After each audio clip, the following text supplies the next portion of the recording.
this thing on trips and only have the monitor and those USBs and hope I brought all the adapters. Anyways, we got to get into some business. This is the AwesomeCast. You can check out everything at awesomecast.com. Email us at awesomecast@sorgatronmedia.com. Tweet us at awesomecast. And, of course, follow the AwesomeCast Facebook page and group. A lot of great discussion happening on the Facebook group. We'll have a few of the stories in the rundown for today. And please subscribe to us on your favorite podcast app. Watch video versions on Facebook and YouTube, and now Instagram. Actually, I need to add that in there. We're posting as long as we talked about last week. As long as we stay under our hour limit on this show, this entire show will be on Instagram, IGTV, even though none of you are downloading the app. But still, like, you get it in Instagram, and if you watch content through there, and we're going to see if you guys do or not, to be honest, and maybe new people do. I don't know. Follow AwesomeCast over on Instagram to see how that works out as well, even if you're just interested in seeing how that does happen. You can also check us out every Tuesday on the AwesomeCast Facebook Live at 7 p.m. Eastern. We also streaming on Sorgatron and AwesomeCast, Sorgatron Media and AwesomeCast, Twitter Periscope, Twitch page for Sorgatron Media, as well as our YouTube pages. If you're joining us on any of those, please keep in mind we are on the Facebook Live over on that page. That is the live chat room that we are paying attention to through the night. Just like I see Dave Potter of the Tiny Shutter podcast is in there. My mother is in there, Brian Crawford of pghmuseums.org, who just stopped in the studio actually 10 minutes before the show to say hi. Patreon, Michael Fedor, and Hank Hudson. Hi, what's up? Anyway, somebody's got it on. Somebody's checking it out there. Also, please check out our partners at 405media.com streaming us, and our friends at Post Industrial Audio at postindustrial.com. Had a great meeting with those guys last week as well. Looking forward to see what they got coming on this year. And, of course, if you're catching us later on one of the other outlets, have some comments or tell us what tell us what we got wrong or different over here. Hit us on the tweets at AwesomeCast and the hashtag AC478. So let's get into, first, Patreon supporters. Thank you, patreon.com/AwesomeCast. You guys out there, our friends at the $5 coffee club level, you guys are going to get us talking about the new Star Wars because all of us have finally seen it, and we have some opinions. So you can check that out if you're in there. Matt Weller, John Diggy DeGore, and John Carmen, and our friends at the Fan of Show dollar level, Michael Fedor, the longest running Patreon supporter, and our friends at pghmuseums.org. Now let's get into our awesome things of the week. Let's start with Kraus because you're the news for this week, sir.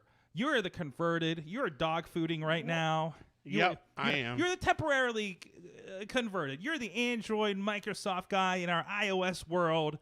By the way, most of the stuff over here is Microsoft. I want to point out that I'm running this show on. I want to point that out. But still. So what are you doing? Well, I'm living in the iOS world. Oh, both of them. Yeah, okay, so I made the switch. So you got an iPhone 11, and what iPad is that? The new one. Is it a Pro? No, it's the new standard iPad. New standard iPad. Standard, 9 point whatever inch iPad. Wait, no, 10 inch. 10 inches. 10.2 or whatever. Oh, that's right. They did bump up a little bit. Yeah. So tell me, so how's it going? Why are you doing this? Well, first of all, my day-to-day at Big Bank International is mobility. So I'm a mobility guy. That's what I do for a living. And while my wife has an iPhone, I don't live the iPhone life, so to speak. And so while, yes, I can help and I play around with an iPad or an iPhone every now and again, I really don't have that quote-unquote experience with living the iPhone world. So I decided that in January I was going to make the switch. Big Bank bought me some new hardware this year, and I took my SIM card and popped it over, and I'm going to give it at least a month. I might even go longer. We'll see. He's not going back to Android. I didn't say I'm not going back. Welcome over to the Apple side. Yeah. We have cookies. Gaming subscriptions. Yeah. And no cookies, because I think we got rid of those. Although that is one of But so's Google, I guess. The subscription thing is one of my biggest complaints. Really? because I'm loving my subscription overlords. Android users thinks everything should be free, Mhm. and developers should Yeah, make no how's money. your No. subscription? No. How's your Android Plus subscription, buddy? No, it's not that. It's okay. For example, we were talking about this earlier. I have a couple ringtones. One I use for my alarm clock.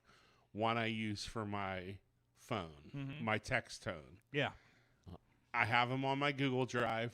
Every time I get a new Android device, I literally copy them down from the Google Drive Okay.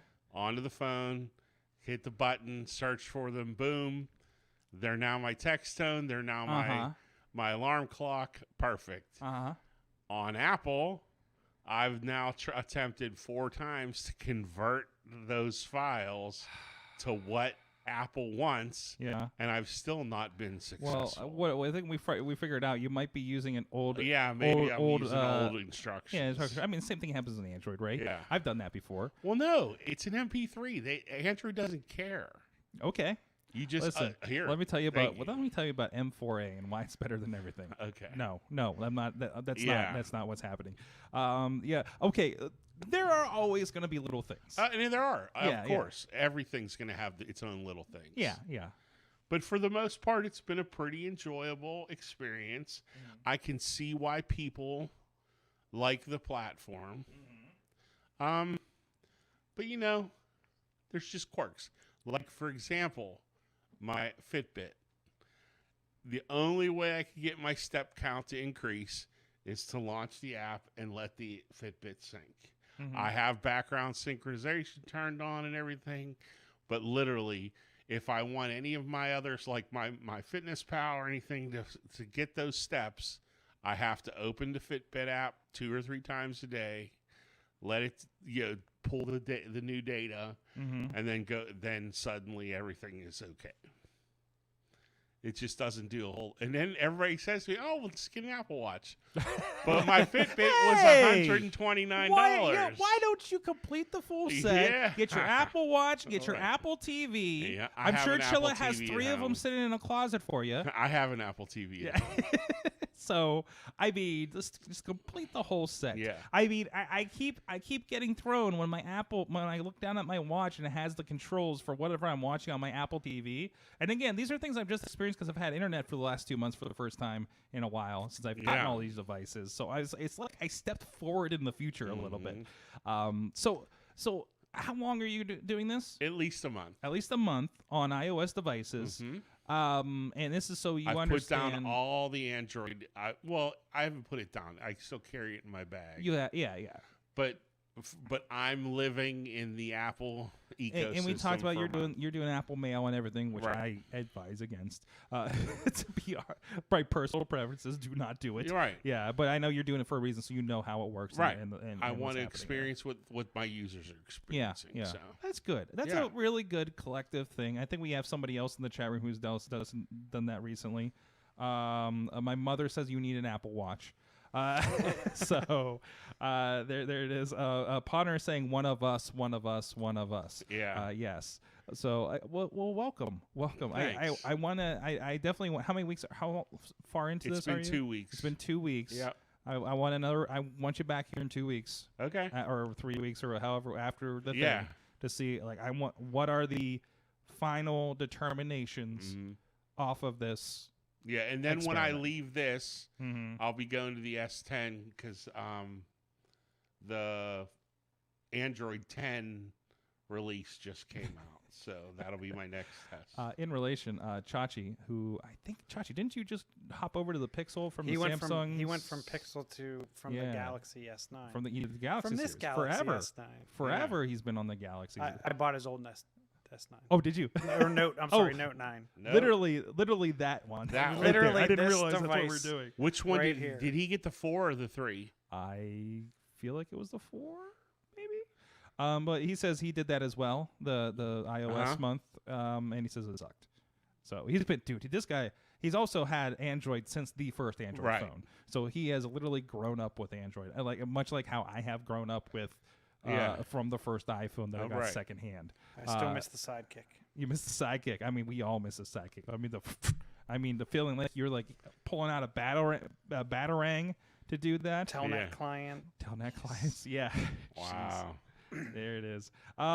Anyways, so Chilla, what is your awesome thing of the week? So my awesome thing is there is a dad who modified the Xbox adaptive controller to help his daughter play Zelda Breath of the Wild. So this gentleman hails from the UK, Rory Steele. Got his daughter a Nintendo Switch at Christmas time. And his daughter suffers from HSP. It's a hereditary, and I'm going to mess up the pronunciation. So it's pretty much a fine motor and speech disability. So he actually took... Oh, wow. He considers himself a little bit of a tinkerer, as he says in the article. And he customized the control pad for the Switch by emulating the Joy-Con buttons on Flavor, how is it? Microsoft Good, Adaptives or Microsoft Xbox Adaptive Controller, which, if you remember last year on the Super Bowl, Microsoft did a big splash with their adaptive controller. And they've followed up on that in a couple of other segments. So between the adaptive controller and some parts from eBay, at about $143, he built a controller so his daughter could play Breath of the Wild, which I thought was pretty amazing. That is awesome. And then playing video from their Twitter of her with the controller right now. And this is, there wasn't much more adaptation from the controller, is there? Did you have to rebuild from the original controller to do this, or is it just adapting it to... I think it's a little bit of both. Oh, it is a little bit of both. So it looks like it's got two joysticks in the middle and then just buttons around all the outside, if you're looking at it there. And he's got an adapter underneath that goes to, which I think... and here's a lot of the rigging, it looks like underneath the buttons that he did if you're on the video with us here. So that's interesting. And by comparison, there's the adaptive controller, the original adaptive controller. And actually, it's just two pads for the most part on the Xbox. Yeah, but there's a bunch of other pieces, and there's plug-in. It's adapting pluggable pieces that you plug in. Oh, it's that thing. Okay, because we had this before, because we talked with somebody at the Alpha Lab demo day that was doing this. I think they were called like Black Box or something. It's in I know it's in our stuff. Okay, so you can plug other devices into it as well. Like I'm seeing all these other kind of buttons and switches and toggles that you're doing, and that's the big thing, because you really have to adapt for the element, for the actual person, right? Yeah. So I mean that's really cool. So awesome. And hopefully, I mean, I think Xbox was the first to do this on the company level for a console. Is that true? Which, as far as I know, yes. And I will say, if you ever get a chance, and I could not find the video before the show today, but if you ever find the video that shows the box that the adaptive controller comes in, the box is completely accessible, whether you pretty much for any accommodation or disability. So if I'm handicapped, and need this thing, I probably can't get into the typical store box of an electronics. Yes, the box is completely accessible. Really? That's cool. Super cool. Just a lot of open thinking. I love that. I love that. Cool. So go check that out. And please, if you're on the audio, we'll have the links to the story in the notes and the show description. And please go check that out. It's really cool to see her playing those games. So I kind of have two. I have a mini awesome, and I have a main awesome that is working off Chachi, or Chilla's. Sorry, Chachi's in the chat room talking. Chilla's previous awesome. So first, I'll do this one. This is your little connector. Let me double check what the full name of this. This is the, and this my brother had one too. This is just that little $10 thing, and it's amazing what difference this thing makes.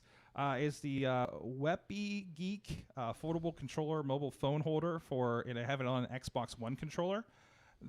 What this does to open up your gaming is pretty awesome. I'm so sad my Mega Man games are not compatible with this, but all the Sega Forever games are.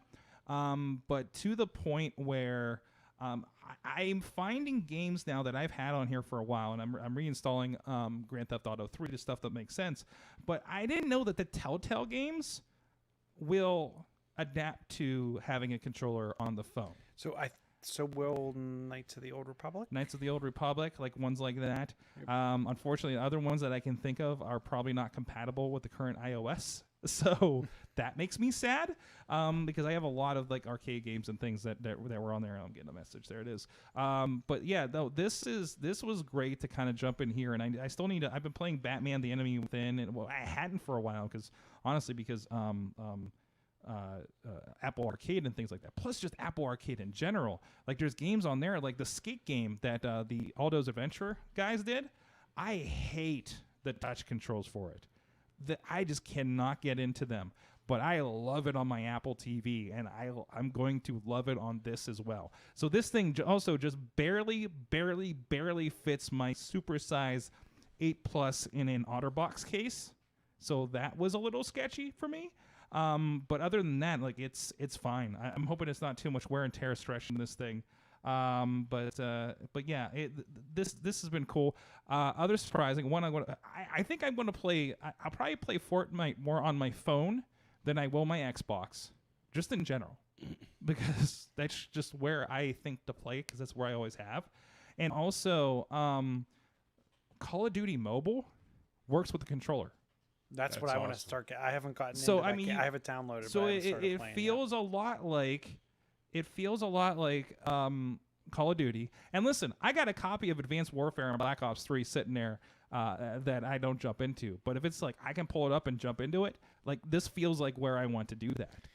So I've noticed myself switching from playing on the Xbox to playing on the Switch. Mm-hmm. Even like I rebought it's just easier. Overwatch, right? Which I would never play on the TV on my Switch, but I play it sitting on my couch on the Switch. I've seen myself grabbing a couple other titles that I've owned on other platforms, which is where I think I'll probably take a hiatus from a lot of the Xbox content until xCloud comes out. Because then you're going to have xCloud on your iPhone with that kind of controller, and I think that's perfect. Now, my brother has the xCloud beta, and he's been playing on. He's got a nice Android phone, and he was playing stuff on. What was I playing? So is he playing in his house? Yeah, on his Wi-Fi. In his house on his Wi-Fi on xCloud, which is interesting because I have an older laptop at home, and I tried using the in-house Xbox stream, and it didn't seem to work very well. Okay. So he said, plug it in Ethernet. I was like, this should really kind of work, shouldn't it? Maybe I'm not close enough to my Ethernet or something. I think and that's where xCloud's going to It's also a slower computer. Switch. Yeah. I don't think that's the issue. You're not running off of xCloud. You're running off of your local gameplay, right, which is on an older Xbox One. Does that make a difference? No, I think it's the technology on the back end. Okay. So you're doing like an old school. Remember PC Anywhere? Yes. Or Log Me In? Yes. You're getting a screen scrape of that local machine. Yes. Versus getting an optimized version running off the cloud or off the endpoint. That would be optimized to bring that to that other endpoint. So it's already optimized to come over the internet to you versus your Xbox is sending something into the network to you, which I feel like should be easier, but maybe it's just not as good at it. So I'm looking forward to that coming to iOS. I'm also looking forward to, and I need a good computer in my house because all the good computers are streaming stuff here at the studio. But I need a good computer in the house to run all my PC games, which not like I don't need a high-end one, just like enough to play Rocket League. And then like Rocket League on down, because I have like the first Transformers War for Cybertron, games like that. The Walking Dead stuff, Double Dragon Neon, the Duck game. I just want a computer that will run all that stuff and stream it, like an okay computer. I know the computer sitting over here is good enough to do that because it runs like Street Fighter 5, but it's running our Indie Wrestling Network stuff. So now I've lost that again. Right. So I can't play Street Fighter 5 because I'm back to streaming 24/7 on that. So that's my hang up there, but I can't wait to get that figured out. Maybe I'll get a NUC or something, and play just the Stream Link anytime I want in bed. Right. It's like, can I just do it in bed? Also, Missy's been getting into Assassin's Creed, so I want to be able to sit there and play my thing And if that expands out to not having a laptop in my thing and just having this thing that's like this Nintendo Switch type thing with a controller, I think it's awesome. So I that stretched that. Other awesome thing, mini awesome thing, because once again, the internet. I'm having internet in the house. I'm expanding, and I'm realizing as we're going to shop and we got. Missy got a new lamp for the bathroom, and I'm like, oh, cool! We can Wi-Fi it. I got one of the plugs, and we can say, hey G, turn on the bathroom light when I'm stumbling in at 2 in the morning, right? At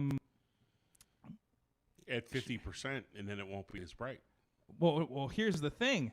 We're looking at LED bulbs, and I haven't looked at light bulbs for a while. I didn't know they're not still spirals, for instance. I didn't know. Yeah. It's been a while since I bought bulbs.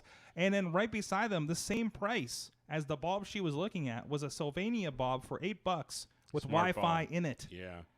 So that was my first attempt with that, and it was honestly easier than the plugs. Yeah. Although I saw complaints from some people that got the Do Home plugs that I got that they are kind of tough to get on the network. So, but once they get in there, you're kind of okay. Mhm. So My issue, or to me, the true test to the bulb or the switch is what happens when your power goes out. I agree.